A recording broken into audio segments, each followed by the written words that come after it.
It's more than just the story of television, it's also the story of this community. When I first met Regina and I worked together in radio. Wow. Okay. We started at what then was WTAR radio, and we worked together then, and it was really kind of interesting because I kind of helped to train Regina or bring Regina along, and Barbara helped to train me. It was way back in the 80s, and I remember thinking to myself, what a graceful, amazing person that she is. But more than that, an incredible journalist, even then. Over the years, she kind of seasoned her approach, but she was always the ultimate professional and could get that story. I look at her and I see someone who's had challenges. And here she is every day, filled with a love of her job, what she does, not necessarily for Wavy or for herself, but for the people of this community that depend on her.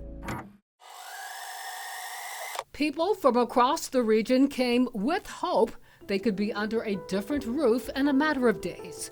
This was the 2024 immediate leasing event for the 74-year-old Young Terrace public housing community. I've been on the waiting list for over 3 years. Difficult in breathing. Can I get in the shade a little bit? So what does Regina do? She gets on the phone and she calls the mayor. We have people on oxygen. We have babies. It is not a good situation here. If it's not in the city and not in RHA, then certainly we want to get to the bottom of that. And after that call, things started to happen. And what needed to be accomplished was accomplished because Regina got on the phone and said, Mayor, you got to do something about this. Now that is someone who is fighting for the community. Day in and day out, she's there. What value do you put on that? What I tell you, you can't put a value on that. That's the kind of stuff Regina has always done. From radio all the way up to now, this is who she's always been. She has always been about community. She has always been about giving a voice to the voiceless. Young black children are 3 to 4 times more likely than whites to drown.